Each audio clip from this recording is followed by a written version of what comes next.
మిథునం వారి గనక చూసుకున్నట్లయితే మీకు మీ పూర్వజన్మ కర్మకారక ప్లానెట్ ఎవరు అనేటువంటిది తెలుసుకోండి. ఫస్ట్ ఆ ప్లానెట్ ఈజ్ మార్స్, గుర్తుపెట్టుకోండి. అయితే ఈ కుజుడు యొక్క రాసుల్లో ఏ గ్రహాలు ఉంటాయి ఏమిటి, సర్వసాధారణంగా అసలు మీకు ఒక నెగిటివ్ ఎనర్జీ కనెక్ట్ అయ్యేటప్పుడు అండ్ అదేవిధంగా ఒక పాజిటివ్ ఎనర్జీ కనెక్ట్ అయినప్పుడు ఏమిటి, అసలు మీ లైఫ్లో ఎలాంటి మార్పులు వస్తాయి, ఎటువంటి విషయాల్లో జాగ్రత్తగా ఉండాలనేటువంటి అంశాలు చెప్తుంది నేనైనప్పటికీ చెప్పిస్తుంది సాక్షాత్ లలిత అమ్మవారిగా భావిస్తూ ఆ లలితాంబిక అమ్మవారి యొక్క అనుగ్రహం పరిపూర్ణంగా కలగాలని మనస్ఫూర్తిగా కోరుకుంటూ, మిథునం వారికి ఏంటంటే ఇది పర్టికులర్గా ఒక నడిచే వికీపీడియా మదర్తో ఎక్కువగా అటాచ్డ్గా ఉండే లగ్నం అంటారు మిథున లగ్నాన్ని. ఏదో తెలియని ఒక ఇన్సెక్యూరిటీ ఉంటుంది వీళ్ళకి. రెండు రకాల ఆలోచనలు పూర్తిగా చేస్తారు వీళ్ళు. అంటే ఒకే డియోల్ లగ్న కదా, కంప్లీట్ పాజిటివ్ అయితే ఏంటి, కంప్లీట్ నెగిటివ్ అయితే ఏంటి అని ఇన్డెప్త్గా వెళ్ళిపోతుంటారు. అయితే ఈ లగ్నం మిథున లగ్నం అయినప్పుడు ఇది బుద్ధికి సంబంధించిన లగ్నం. ఈ లగ్నం ఎప్పుడు కర్మలో పడుతుంది, కర్మకు బద్ధుడైపోతారంటే ఆవేశము, కోపము, గొడవ వీటిలోకి ఎంటర్ అవ్వకూడదు. వీటిలోకి ఎంటర్ అయ్యారు కాంపిటీషన్గా తీసుకోవడం వేరు. మళ్ళీ ఒక విషయాన్ని కాంపిటీషన్గా తీసుకుని వీళ్ళు గెలవగలుగుతారు ఖచ్చితంగా, అందులో ఎటువంటి సందేహం లేదు. కానీ వీళ్ళంతసేపు వీళ్ళ బుద్ధినే బుద్ధి వాక్కుని కంట్రోల్లో పెట్టుకోకుండా వీళ్ళు ఎప్పుడైతే బ్లాస్ట్ అవుతారో వీళ్ళ లైఫ్లో చాలా పెద్ద టర్నింగ్ పాయింట్, అది నెగిటివ్గానే, నాట్ పాజిటివ్, గుర్తుపెట్టండి, నెగిటివ్గానే జరుగుతుంది. అందుకని ఏంటి మరి ఇది కేవలం ఇది ఒక్కటేనా అంటే వీళ్ళు పాస్ట్ లైఫ్లో అసలు ఏ కర్మలు చేయడం వల్ల మిథున లగ్నంలో పుట్టారో కూడా తెలుసుకుందాం. గొడవలే పుడతారండి ఫస్ట్ ఆఫ్ ఆల్. ఎందుకంటే వీళ్ళ పాస్ట్ లైఫ్లో జరిగిన కొన్ని సంఘటనలు కొన్ని గొడవలకు దారితీసి దాన్ని సెట్ చేసుకోవడం కోసం ఈ లగ్నంలో పుడతారు. అప్పుడేంటి ఆ సెట్ చేసుకోవాల్సింది, మళ్ళీ మనం ఒక గొడవ జరిగింది అనుకోండి ఉదాహరణకి, మనం దాన్ని మాట్లాడుకొని జాగ్రత్తగా సెట్ చేసుకోవాలి. అంతేగాని మళ్ళీ గొడవ పెడితే అది సెట్ చేసుకోవడం అవుతుంది, గొడవ పెద్ద చేసుకోవడం అవుతుంది. అలా ఏంటంటే మీకు మార్స్ కాబట్టి కారకుడు, మార్స్ రాసులో ఏ గ్రహాలు ఉన్నాయో చూడండి. ఇప్పుడు మార్స్ సైన్స్ అంటే ఏంటి, మనకి వృశ్చికము, మేషము ఈ రాశుల్లో ఏదైనా ప్లానెట్ ఉంది, అప్పుడు ఆ ప్లానెట్కి సంబంధించిన రెమెడీ చేస్తే మీకు సెట్ అవుతుంది. లేదు డైరెక్ట్గా కుజుడికి చేసుకోవాలంటే కందులు దానంగా ఇవ్వడం, ఆంజనేయ స్వామి ఉపాసన చేయడం, లేదా సుబ్రహ్మణ్యేశ్వర స్వామి ఉపాసన, లేదా లక్ష్మీనరసింహస్వామి ఉపాసన, అగ్ని ఆరాధన, ఇవన్నీ. ఎందుకంటే ఈ ఈ ఈ రిలేటెడ్ సంబంధంగానే పాస్ట్ లైఫ్ కర్మ మీకు కనెక్ట్ అయి ఉంది. అందుకే ఏవో బ్లాక్ మ్యాజిక్స్ అనుకోండి, లేకపోతే ఏదో ఒక నెగటివ్ అవ్వడం, మీ మహాదశ సరిగ్గా అనుకూస్తుందో లేదో అర్థం కాకపోవడం, అసలు ఏం చేస్తున్నాం అర్థం కాకపోవడం, ధనపరంగా ఇబ్బందులు ఇవన్నీ వస్తూ ఉంటాయి. అయితే మరొకొకసారి ఈ కుజుడు రాసులో ఏ గ్రహాలు లేవు, అప్పుడు కుజుడు వెళ్ళి ఎక్కడ కూర్చున్నాడో చూడండి. కుజుడు ఏ రాశిలో వెళ్ళి కూర్చున్నాడు, ఏ గ్రహంతో కలిసి ఉన్నాడు, ఆ గ్రహాలకు సంబంధించి చేయండి. ఎందుకంటే ఆ పర్టికులర్ కర్మ ఈజ్ కనెక్టింగ్, మీరు గుర్తుపెట్టుకోవాలి. మార్స్ ఎక్కడున్నాడు, రైట్. ఇక ఈ యొక్క విషయంలో మీకు మరింత మంచి ఫలితాలు రావాలంటే సుబ్రహ్మణ్యేశ్వర స్వామి, ఆంజనేయ స్వామి ఆరాధనతో పాటు లలిత అమ్మవారి ఆరాధన చేయండి. మీ పూర్వజన్మ కర్మని దగ్ధం చేయడానికి గ్రహము యొక్క అధిష్టాన దేవతను తీసుకోవాలి. మీకు పంచమాధిపతి శుక్రుడు. సో లలిత అమ్మవారి ఆరాధన చేయడము, లేకపోతే ఆ అమ్మవారి ఆలయాల్లో ఏదైనా సేవ చేయడము, ఇవి గనక చేశారు అంటే ఆవేశపూరితంగా కొన్ని నిర్ణయాలు, అగ్రెసివ్గా ఉండే కొన్ని వాటి వల్ల కలిగేటువంటి కొన్ని తప్పిదాలు అనుకోండి, కొన్ని నెగటివ్స్ అనుకోండి, అవన్నీ కూడా మీకు తొలగిపోవడం జరుగుతుంది. ఇక్కడ ఒకటే గుర్తుపెట్టుకోండి, లగ్నానికి శుభులు పాపులు అని ఉంటారు. ఇందులో ముఖ్యంగా మేషము, కర్కాటకము, సింహము, వృశ్చికము, ధనస్సు, మీనము ఈ లగ్నాలు గురువర్గ లగ్నాలు. ఓకే. అదేవిధంగా శనివర్గ లగ్నాలు అంటే వృషభము, మిథునము, కన్య, తుల, మకర, కుంభాలు శనివర్గ లగ్నాలు.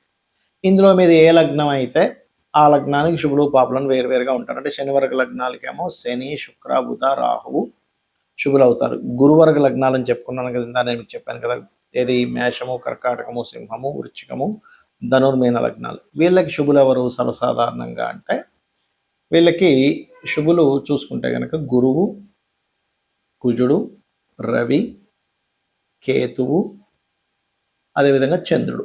అయితే ఈ చంద్రుడు గనక క్షీణచంద్రుడైతే శనివర్గ లగ్నాలకు శుభుడవుతాడు. పూర్ణచంద్రుడు అయితే గురువర్గ లగ్నాలకు శుభుడవుతాడు. ఇది క్షీణచంద్ర పూర్ణచంద్ర బట్టి మారిపోతూ ఉంటుంది. రైట్. అయితే ఇక్కడ ప్రధానంగా ఏంటంటే ఈ గ్రహాలు ఏవైతే ఉన్నాయో, ఈ యొక్క గ్రహాల యొక్క స్థితిగతులు ఏవైతే ఉన్నాయో గుర్తుపెట్టుకోండి.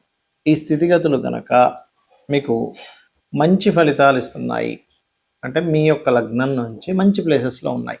అంటే శుభగ్రహాలు అనుకోండి. ఉదాహరణకి మీకు సహజ శుభగ్రహాలు ఏంటి ఇందులో మళ్ళీ చూసుకుంటే గురువు, శుక్రుడు, బుధుడు, పూర్ణచంద్రుడు, వీళ్ళందరూ సహజ శుభగ్రహాలు అవుతాయి. వీళ్ళు కనుక కేంద్ర కోణాల్లో ఉంటే మీకు ఆటోమేటిక్గా ఆ లైఫ్ అంటే ఆ యొక్క మహాదశ సాఫీగా వెళ్ళిపోతుంది. మీరేం టెన్షన్ పడకూడదని మీరు నిర్ధారణ చేసుకోవాలి. మీ జాతకం మీరే చూసి నిర్ధారణ చేసుకోవచ్చు. అలా కాకుండా పాపగ్రహాలు కనుక కొంత కేంద్రాల్లో ఉంటే, అంటే కేంద్ర స్థానాలు, కోణ స్థానాలు అంటే ఏంటి, 1, 4, 7, 10, 5, 9 వీటిని పాపస్థానాలు అంటూ ఉంటారు. ఈ కేంద్ర కోణ స్థానాలు అంటూ ఉంటారు. ఇక్కడ కనుక పాపగ్రహాలు ఉంటాయి, ఇక్కడ కొంచెం ఆ యొక్క విషయాలు మీకు ఏ భావనలో ఉంటే ఆ భావ సంబంధమైనటువంటి విషయాలు ఇబ్బంది పడతారు. ఇది ప్రధానంగా గుర్తుపెట్టుకోండి. అలా కాకుండా పాపస్థానాల్లో పాపగ్రహాలు అంటే ఏంటి, 3వ స్థానము, 6వ స్థానము, అదేవిధంగా మనకి 11వ స్థానము, 8వ స్థానం, ఇవి మంచి ఫలితాలు ఇస్తాయి. అందులో ప్రధానంగా శని అష్టమంలో ఉండగా జన్మించిన వ్యక్తికి ఆయుష్ కూడా ఎక్కువగా ఉంటుంది, గుర్తుపెట్టుకోండి. అయితే ఇక్కడ ప్రధానంగా ఏంటంటే చాలామందికి ఒక జన్మజాతకంలో అంటే వారి యొక్క జాతకంలో, ఉదాహరణకి మీ యొక్క జాతకంలో ఈ మహాదశ ఒకటి జరుగుతుంది. దీన్ని రిజల్ట్ ఏమిస్తుంది అనే ఒక చిన్న సంశయం ఉంటుంది. సింపుల్ ఏం లేదు. అది ఏ భావాధిపతి అయ్యాడో తీసుకోండి. ఉదాహరణకి మేషలగ్నానికి 2వ అధిపతి శుక్రుడు, ధనాధిపతి. 7వ అధిపతి కూడా శుక్రుడు, వివాహాధిపతి. చతుర్థాధిపతి చంద్రుడు, రైట్. అండ్ అలాగే పంచమాధిపతి సంతాన కారకుడు, అష్టమాధిపతి ఆయుష్కి యాక్సిడెంట్స్కి కారకుడు, దశమాధిపతి శని కర్మకారకుడు, లేదా లాభాధిపతి తీసుకుంటే వ్యాపార కారకుడు. వీళ్ళ యొక్క రాసుల్లో ఏదైనా పాపగ్రహం ఉండి ఆ మహాదశ నడుస్తున్నప్పుడు, అంటే మీకు ఏదైనా ఒక మహాదశ నడుస్తూ ఆ మహాదశ స్థానంలో ఏదైనా ఒక పాపగ్రహం ఉన్నప్పుడు మీకు అది ఆ మహాదశ అనుకూలించకుండా ఇబ్బంది ఇస్తుందని మీరు అర్థం చేసుకోండి. అలా కాదండి, చక్కగా ఆ యొక్క రాశిలో శుభగ్రహం ఉంది, ఏం టెన్షన్ పడక్కర్లేదు. అయితే ఇక్కడ ఏంటంటే ఒక్కొక్క లగ్నానికి పూర్వజన్మ కర్మ ఉంటుంది. మీ లగ్నానికి ఏంటి పూర్వజన్మ కర్మకారకుడు అని చెప్పాను. అది మాత్రం పర్టికులర్గా కీన్గా అబ్జర్వ్ చేయాలి. ఎందుకంటే అదే అసలు మీరు అనుభవించాల్సిందే, అది దానికోసం వచ్చాం భూమి మీదకి. అది ఒక్కొక్కసారి మంచి కర్మ ఉంటుంది, ఒక్కోసారి మనం ఇబ్బంది పడే కర్మ ఉంటుంది, ఒక్కోసారి కొంతమందికి సేవ చేయాల్సిన కర్మ ఉంటుంది, కొంతమందికి రుణపడి వాటిని క్లియర్ చేసుకోవడానికి పుట్టిన కర్మ ఉంటుంది. కొన్నిసార్లు కొంతమంది చూడండి దేశం కోసమే వాళ్ళు పోరాడతారు, కొంతమంది సన్యాసులు అయిపోతారు, మరి కొంతమంది ఆ ఫ్యామిలీ కోసమే పుట్టినట్టుగా ఉంటుంది. అంటే ఏమిటి, మీరు ఎన్ని ప్రయత్నాలు చేస్తున్నా కొన్ని విషయాలు మాత్రం మీకు సంబంధం లేకుండా అలా జరిగిపోతున్నాయి అంటే మీరు అర్థం చేసుకోవాల్సింది ఇట్స్ వెరీ క్లియర్. మీరు చక్కగా దాన్ని మీరు ఓకే ఇది నా కర్మలో ఉందన్నమాట అని దాన్ని మీరు ఒక దేవతా సంబంధించినటువంటి దైవ కార్యంగా భావించి దాన్ని మీరు యాక్సెప్ట్ చేసుకుంటూ అదొక దైవ కార్యంగా మీరు ఆ కర్మను అనుభవించుకు వెళ్ళిపోవడం కంటే ఇంకొకటి లేదు.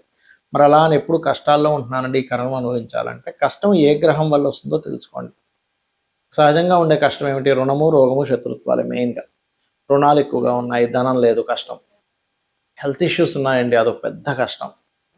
శత్రుత్వాలండి, ఆఫీస్లో శత్రుత్వం, ఇంట్లో భర్తతో శత్రుత్వాలు, చుట్టాల్లో శత్రుత్వాలు, ఎక్కడికైనా వెళ్తే శత్రుత్వాలు, బండి మీద వెళ్తుంటే పక్కన ఉన్నాడు ఏదో అంటూ ఉంటాడు, నన్ను బస్సులో ఎక్కిన గొడవే, ప్రతిదీ గొడవే. అంటే మీకు ఎక్కడో మార్స్ భయంకరంగా పాడయ్యాడు. రుణాలు ఎక్కువగా ఉన్నాయంటే మెర్క్యూరీ బాగా పాడైపోయాడు మీ జాతకంలో, మీరు బాగా అర్థం చేసుకోండి. కెరియర్లో సెట్ అవ్వట్లేదంటే శని పాడయ్యాడు. అప్పుడు ఏం చేయండి, ఏ గ్రహం పాడైపోయిందో ఆ గ్రహానికి సంబంధించినటువంటి దానం ఇవ్వండి. సింపుల్, గుర్తుపెట్టుకోండి. అంటే ఇప్పుడు రవి పాడయ్యాడు గోధుమలు, చంద్రుడు పాడయ్యాడు బియ్యము, కుజుడు పాడయ్యాడు కందులు, బుధుడు పాడయ్యాడు పెసలు, గురువు పాడయ్యాడు శనగలు, శుక్రుడు పాడయ్యాడు బొబ్బర్లు, శని పాడయ్యాడు నువ్వులు, రాహు పాడయ్యాడు మీ జన్మజాతకంలో మినుములు, కేతు పాడయ్యాడు ఉలవలు దానంగా ఇవ్వండి. ఇక ఇక్కడ ప్రధానంగా ఏంటంటే మీరు ఈ ఆస్ట్రాలజీ అనేటువంటిది ఎందుకు చూసుకోవాలంటే మీకు ఒక గైడ్, మీకు ఒక రూట్ లాంటిది. తెలుసుకోకుండా ఏదో రూట్లోకి వెళ్ళిపోయాం, మన గమ్యం ఒక దగ్గరికి చేరుకోవాల్సింది ఇంకో దగ్గరికి వెళ్తున్నాం, అక్కడ రోడ్డు బ్లాక్ ఉంటుంది, మళ్ళీ వెనక్కి వచ్చి మళ్ళీ మన ప్రయాణం ప్రారంభించాలి. అంటే మన ప్రయాణము ఎక్కడ ఆగకుండా ప్రశాంతంగా వెళ్ళాలి అంటే మనకు రూట్ కరెక్ట్గా తెలియాలి. ఆ రూటు లొకేషను కరెక్ట్గా తెలిస్తే మన ప్రయాణం ఎలా అయితే సాఫీగా సాగుతుందో, యాజ్ ఇట్ ఈజ్ ఆస్ట్రాలజీ కూడా ఏం చెప్తుంది అంటే చిన్నప్పటి నుంచి, పుట్టినప్పటి నుంచి ఎండింగ్ వరకు కూడా మీరు చిన్నప్పుడు హెల్త్ ఇష్యూ ఎదుర్కొంటున్నారంటే వాట్ ఈస్ ద రీజన్,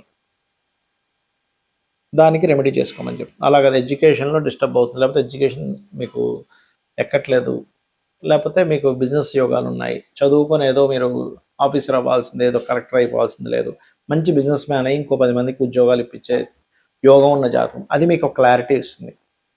అది కాకుండా మనం చూడండి, కొంతమంది కొన్నిసార్లు రాంగ్ పర్సన్ ఎంపిక చేసుకుంటాం, రాంగ్ డెస్టినీ, రాంగ్ బిజినెస్ ఎంపిక చేసుకుంటాం, రాంగ్ ఇన్వెస్ట్మెంట్స్ చేస్తాం. What is your right investment, what is your right destiny, మీ బిజినెస్ ఏమిటనే ఒక స్పష్టమైనటువంటి విషయాన్ని మీకు చెప్తుంది. అది నేను మీకు ఇందాక చెప్పినట్టుగా అది చెప్తుంది, కానీ ఒక్కొక్కసారి మనకి దశాలు సరిగా దశ సరిగ్గా లేనప్పుడు, అంతర్దశలు లేనప్పుడు, ఇబ్బంది వస్తున్నప్పుడు అది దశ ఏంటి, ఆ రాశిలో ఉండే గ్రహం ఏంటో తెలుసుకొని దాని పొజిషన్ బట్టి మీరు దానం కనుక ఇచ్చుకున్నా, రెగ్యులర్గా లలితా సహస్రనామాలు చేసుకున్నా మీకు ఖచ్చితంగా బాగుంటుంది. శ్రీమాత్రే నమః.